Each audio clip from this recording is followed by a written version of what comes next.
नमस्कार फ्रेंड्स, मेरा नाम रविशंकर झा है और मेरे इस थाई पैड चैनल में आपका फिर से स्वागत है। और आज हम लोग बात करने जा रहे हैं जो कल से इंडिया और न्यूजीलैंड का T20 मैच का सीरीज़ शुरू होने वाला है, उसके बारे में। हम सभी को पता है कि हम लोग 3 मैचों की जो ODI सीरीज़ हो रही थी न्यूजीलैंड से, वो हम लोग हार चुके हैं 2-1 से। इंस्पाइट लास्ट मैच में विराट कोहली ने काफ़ी अच्छे स्कोर किया, सेंचुरी स्कोर किया। उसके बावजूद भी न्यूजीलैंड की टीम जीत गई, जो कि काफ़ी निराशाजनक रहा है टीम इंडिया के लिए, क्योंकि न्यूजीलैंड की टीम की बात करें तो बहुत अनएक्सपीरियंस टीम थी, उतनी एक्सपीरियंस नहीं है। लेकिन फिर भी अब पहली बार इंडिया में वो ODI सीरीज जीतने में सफल हुई। हालांकि इसमें मैं बहुत बड़ा योगदान देना चाहूँगा कि गौतम गंभीर की बहुत बड़ी गलती है कि अब सवाल उठने लगे हैं कि गौतम गंभीर का जो कोचिंग मैनुअल है वो सही है या नहीं है, या टीम इंडिया को उसको गंभीर को कंटिन्यू करना चाहिए कि नहीं करना चाहिए। खैर ये डिसीजन तो खैर BCCI के पास है कि गंभीर को कंटिन्यू करेंगे कि नहीं करेंगे, क्योंकि इस मैच से पहले काफ़ी सवाल उठ रहे थे विराट कोहली और रोहित शर्मा पर, बट दोनों ने काफ़ी बैक टू बैक सीरीज में उन्होंने दिखा दिया है कि अभी उनका अंत नहीं हुआ है, वो 2027 का वर्ल्ड कप तक खेलेंगे। और जैसा गौतम गंभीर हमेशा कहते रहता है कि एक छक्के ने वर्ल्ड कप नहीं जीता है, वैसे लेकिन ये बात तो मैं ज़रूर कहूँगा कि एक कोच ने मैच बहुत सारे हरवाए हैं। तो खैर गौतम गंभीर को इस चीज़ से सीखना चाहिए कि अब किसी पे भी ब्लेम लगाना बहुत ईजी है, लेकिन उसको प्रूव करना काफ़ी मुश्किल हो जाता है, क्योंकि बात जब खुद पे आती है और चीज़ें उनके वे में नहीं जाती हैं, तो फिर समझ में आता है किसी पे सवाल उठाना और उसको सही साबित करना कितना मुश्किल होता है। तो अब पहली बार न्यूजीलैंड ने ये ODI सीरीज जीती है। लास्ट ईयर गंभीर की कोचिंग में ही टेस्ट सीरीज भी हमने गंवाई थी, जो कि काफ़ी निराशाजनक रहा है। और क्रिकेट प्रेमियों के लिए ये अच्छी खबर नहीं है कि गंभीर की कैप्टनसी में इंडिया बैक टू बैक काफ़ी सारे मैचेस उन्होंने हारा है। अगर उनकी विन परसेंटेज देखें तो आई थिंक लेस देन 50% है उनकी विन परसेंटेज, जो कि बहुत उनके कोचिंग स्टाइल को अच्छा करियर नहीं बोल सकते हैं। तो अब देखिए कि वो आगे कोच रहते हैं या नहीं रहते हैं। फिलहाल कल से T20 5 मैचों की सीरीज होने वाली है। कल पहला मैच होगा नागपुर में, 7 बजे से लाइव होगा। तो अब इसमें देखते हैं कि T20 सीरीज हम जीत रहे हैं या फिर इसमें भी हमें मात खानी पड़ रही है, क्योंकि टेस्ट में उन्होंने हमें हरा ही दिया न्यूजीलैंड ने, ODI में उन्होंने हरा ही दिया, एक T20 बचा है। लेकिन ये जो सिचुएशन चल रहा है, अगर ये कंटिन्यू रहा तो मैं उम्मीद करता हूँ कि T20 में भी हम हारेंगे। तो इससे कहीं ना कहीं गौतम गंभीर को देखना पड़ेगा कि कहाँ चीज़ें ठीक हो सकती है, कहाँ किस डिपार्टमेंट में काम करना है, और जो जेन्युइन प्लेयर्स हैं उन्हीं को मौका दे। हर मैच में आप हर्षित राणा को खिलाए तो उनका कोई योगदान नहीं।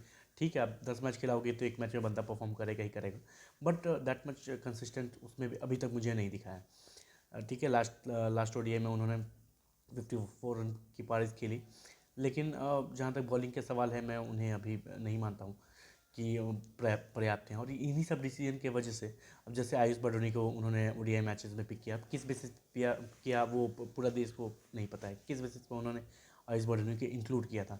उसी तरह से हर्षित राणा का भी डिसीजन उनका वैसा ही रहता है। तो देखिए, क्रिकेट आपको खेलनी पड़ती है एक टीम बना के, ना कि जिद पे, कि आप जिद पे अपनी मर्जी की टीम चलाओगे, और वैसे टीम नहीं चलती है, और वैसे टीम कभी भी नहीं चलेगी। तो ये गौतम गंभीर को समझना होगा, जितना समझ लेंगे उतना उनके लिए अच्छा होगा, उतना टीम इंडिया के लिए अच्छा होगा, और आने वाले सीरीज के लिए भी उतना ही अच्छा होगा। तो हालांकि जैसा इस सीरीज होने से पहले शुरू में गंभीर जैसा कह रहे थे कि दो लोगों का जगह पक्का नहीं है, अभी T20 वर्ल्ड कप को 2 साल हैं। तो इस सीरीज़ के बाद मैं बस ये तो जरूर उनको कहना चाहता हूँ कि 2 साल है वर्ल्ड कप को, ठीक है, इन दोनों का तो पता नहीं, लेकिन आपकी जगह मुझे पक्की नहीं दिख रही है गौतम गंभीर जी। तो आई थिंक आपको आपके कोचिंग मैनुअल में भी थोड़ा सुधार करने की ज़रूरत है, और बहुत ज़्यादा सुधार करने की ज़रूरत है। टीम को कैसे बिल्ड करते हैं, आई थिंक आपको रवि शास्त्री, राहुल द्रविड़ और अनिल कुंबले से सीखना चाहिए। ठीक है, आप इंडिया को रिप्रेजेंट करते थे, आपने वर्ल्ड कप 2011 में काफ़ी अच्छा स्कोर किया, लेकिन उसके बाद भी आप क्रिटिसिज्म के शिकार हो गए। आपने दो MS धोनी पे बहुत सारा ब्लेम करे, आपकी विराट से लड़ाई हुई, कोचिंग में आप वैसे ही करे जा रहे हैं, अश्विन आपके वैसा संन्यास लिया। देन अब क्या चाहते हो? अभी रोहित और विराट कोहली को भी आप संन्यास लेने पे मजबूर किया है आपने, कि टेस्ट में उन्होंने संन्यास ले लिया। अब एक उनके पास बचा हुआ है ODI फॉर्मेट। और आप ये देखो ना, विराट कोहली 37 साल के हो चुके हैं, लेकिन पूरी टीम इंडिया अभी भी उन्हीं पर रिलायबल है, क्योंकि 3 मैचेस की बात करें तो 2 मैचेस में उन्होंने सेंचुरी चला है। तो इस बात से आप देख सकते हैं कि विराट कोहली अभी कितना रिलायबल है टीम इंडिया पे, क्योंकि होना भी चाहिए। और आपने एक चीज़ नोटिस भी करा होगा, जब विराट और रोहित शर्मा खेलते तो स्टेडियम का कचा भरा रहता है, लेकिन उनके आउट होते ही स्टेडियम में कोई वैसा रौनक नहीं रहता, वैसा कुछ नहीं। तो एक प्लेयर के इर्द गिर्द अगर चीज़ें घूम रही है, इवन इन वो फॉर्म में है, तो आई थिंक उसको लेके आपको चलना होगा। तो ये बात तो मैं आप पक्का कह सकता हूँ कि ये सीरीज हो चुका है। और इन दोनों का तो ठीक है, वो तो रहेंगे ही रहेंगे, लेकिन आपका मुझे गंभीर जी पता नहीं कि आप 2027 वर्ल्ड कप में ड्रेसिंग रूम में रहोगे या नहीं रहोगे। मेरे ख्याल से तो नहीं रहना चाहिए। बाकी डिसीजन बीसीसीआई के हैं और फाइनल कॉल उन्हें ही लेना है। लेकिन मैं देशवासियों की तरफ से मैं यही कहना चाहता हूँ कि गंभीर को कोई पसंद करता नहीं है। आई थिंक उन्हें जल्द से जल्द अपना कोच से हटा देना चाहिए। और आई थिंक वीवीएस लक्ष्मण अभी अभी के टाइम में काफ़ी बेटर होंगे। अदरवाइज़ ये राहुल द्रविड़ या फिर रवि शास्त्री को वापस ले आए। मैं गंभीर के कोचिंग स्टाइल पे इसलिए सवाल उठा रहा हूँ कि आपने ओडीआई की भी टीम देखी होगी। आपको जब 4 स्पेशलिस्ट बॉलर खिलाने हैं तो आप क्यों नहीं खिलाते हो? आप याद करो जब विराट कोहली कैप्टनसी किया करते थे, वो तगड़े 4 से 5 तगड़े बॉलर खिलाते थे। उसके बाद ऑलराउंडर को काउंट करते थे कि नहीं, मैं कैप्टन हूँ, मैं आगे से इनिशिएट करूँगा और मैच को जिताऊँगा। गौतम गंभीर का ये थिंकिंग है कि भाई किसी को बैटिंग नहीं आए तो उसको बॉलिंग आना चाहिए, बॉलिंग नहीं है तो बैटिंग आनी चाहिए। ऐसे टीम नहीं बनती है। फिर आप स्पेशलिस्ट के क्या मतलब हो गया? आप भी एज अ ओपनर खेले थे ना, आप भी बॉलिंग कर सकते थे, क्यों नहीं आपने बॉलिंग करा? लेकिन जो आप उस थिंकिंग को आप डालोगे कि हाँ जो मैं चाहूँगा वैसे, ये केकेआर की टीम नहीं हो रही कि आप सुनील नारायण से ओपनिंग करा लिए, 2-4 मैच में उन्होंने अच्छा परफॉर्मेंस किया, बॉलर हैं तो काम चल गया। ये थिंकिंग लेके as a national level, national team पे लेके चलोगे तो ये सही बात नहीं है। अगर चलना था तो उनको भी करना था ना कि हाँ भाई मैं ओपनिंग ही जाऊँगा और मुझे बॉलिंग भी चाहिए। आज मुझे नहीं लगता है कि 5 ओवर में इंटरनेशनल क्रिकेट में भी उन्होंने डाला होगा। तो ये उनकी सोच तो अच्छी है नहीं, ख्याल बहुत बुरी सोच है।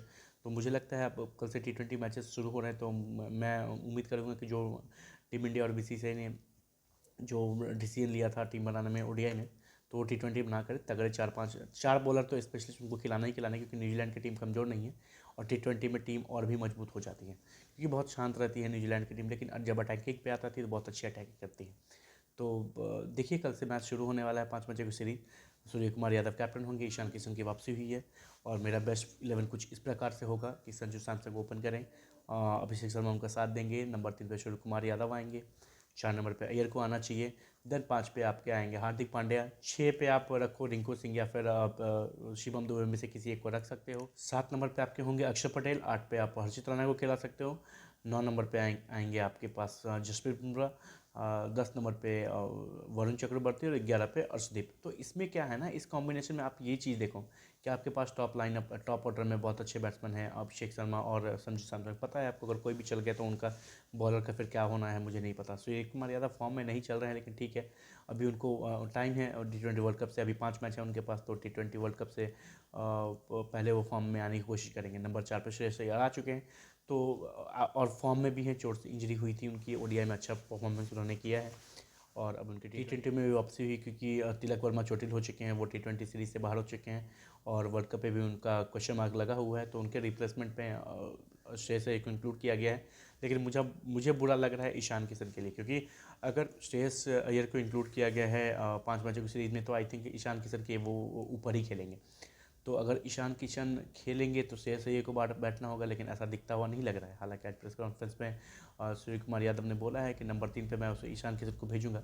तो देखिए क्या लाइनअप वो ट्राई करते हैं, किसके बाहर बैठना पड़ सकता है। आई थिंक शिवम दुबे, रिंकू सिंह दोनों को फिर बाहर बैठना होगा, लेकिन मैं चाहता हूँ कि नंबर 6-7 पे एक तगड़ा फिनिशर है। अक्षर पटेल को आप ऊपर भेज भी सकते हो, हार्दिक पांड्या को थोड़ा नीचे भेज के आप फिनिश भी करा सकते हो। तो मैं बस यही चाहूँगा कि मैनेजमेंट थोड़ा बैठ के सोच समझ के डिसीजन लेके, हाँ क्या कॉम्बिनेशन होगा क्या नहीं होगा, तो ये डिसाइड टीम को करना है। और मैंने अपना अपना बेस्ट प्लेइंग 11 बता दिया, क्योंकि इसमें देखिए आपके पास 4 स्पिन विभाग की बात करें तो वरुण चक्रवर्ती और अक्षर पटेल काफ़ी अच्छा बॉलिंग कर रहे हैं। ओपनिंग आप हार्दिक पांड्या से भी करा सकते हो, आपके पास अर्शदीप हैं जो कंटिन्यू यॉर्कर डाल सकते हैं, जिसमें बुमराह के बारे में मुझे बताने की ज़रूरत है नहीं। अगर ज़रूरत पड़ा तो आपके पास 6 बॉलर हैं, एक का दिन खराब जाएगा तो 5 तो कम से कम अच्छा बॉलिंग करेंगे ही करेंगे। शिवम दुबे हैं, पिच के अकॉर्डिंग अगर बॉल थोड़ा बहुत घूमती है तो उनको आप गेम में ला सकते हो। तो ये मुझे काफ़ी बैलेंस टीम लग रही है, क्योंकि टॉप ऑर्डर में एक्सप्लोजन है, मिडल ऑर्डर में थोड़ा सा स्टेबिलिटी है कि जो कि सूर्य कुमार और अय्यर दे सकते हैं। 5 पे आपके रहेंगे हार्दिक पांड्या, या फिर जो ईशान किशन को भी आप ट्राई कर सकते हो 5 नंबर पे, तो वो थोड़ा सा एक्सप्लोसिव बैट्समैन करेंगे, फिनिशिंग टच आपको दे सकते हैं, अक्षर भी दे सकते हैं। हार्दिक के साथ आपके पास अगर रिंकू खेलेंगे तो वो भी दे सकते हैं। और फिर बॉलिंग में बात करें तो 4 ओवर सब लोग करने के बहुत अच्छे से कैपेबल हैं। तो देखिए कि मैं क्या डिसीजन होता है, मैं यही बस कोशिश करूँगा और रिक्वेस्ट भी करूँगा बीसीसीआई टीम मैनेजमेंट से कि जब टीम पिक करे तो अच्छी टीम पिक करे, और तगड़ी जब जो आपका कमज़ोर पॉइंट है आपको उस पर ज़्यादा ध्यान देना पड़ेगा। जैसे जैसे ओडीआई सीरीज में बॉलिंग कमजोरी आई, आपने समी को बिठा दिया, आपने ठीक है आपने अच्छे अच्छे बॉलर्स को बिठा दिया, कुलदीप यादव आपके चले नहीं, जडेजा भी फॉर्म में नहीं है, तो ठीक है आप टीम भी तो उसी हिसाब से पिक कर रहे हो ना। अब T20 में भी देखो इन्होंने हर्षित राणा को ज़बरदस्ती का खेला रखा। अब ज़बरदस्ती का इसलिए खेला रखा क्योंकि T20 वर्ल्ड कप में उनको जगह दे दी है, इसलिए ज़बरदस्ती खिला दिया गया। आप इसकी जगह किसी और बॉलर को भी ट्राई कर सकते थे, ठीक है, आपको फिटनेस कंसर्न है, आप शमी को ही ट्राई कर सकते थे। अरे T20 में तो ट्राई करो, संन्यास तो लिया नहीं है। लेकिन खैर ये उनका डिसीजन है BCCI का, और इसी सब वजह से अगरकर और BCCI का मुझे लगता है कि बहुत जल्दी अंत होने वाला है। और आई थिंक टीम इंडिया में काफ़ी अच्छी मैनेजमेंट आनी चाहिए जो कि प्लेयर्स को समझे, क्योंकि सब लोग प्लेयर रह चुके हैं। अचानक आप किसी के साथ भी कैसा भी बिहेव करोगे तो वो अच्छी बात नहीं है। तो T20 से अभी तो विराट और रोहित हमें देखने मिलेंगे नहीं, तो फाइनल मेरी यही टीम कॉम्बिनेशन है। इसी पे अगर इस पे चलेगी टीम इंडिया तो देखिए क्या कॉम्बिनेशन निकल सकता है।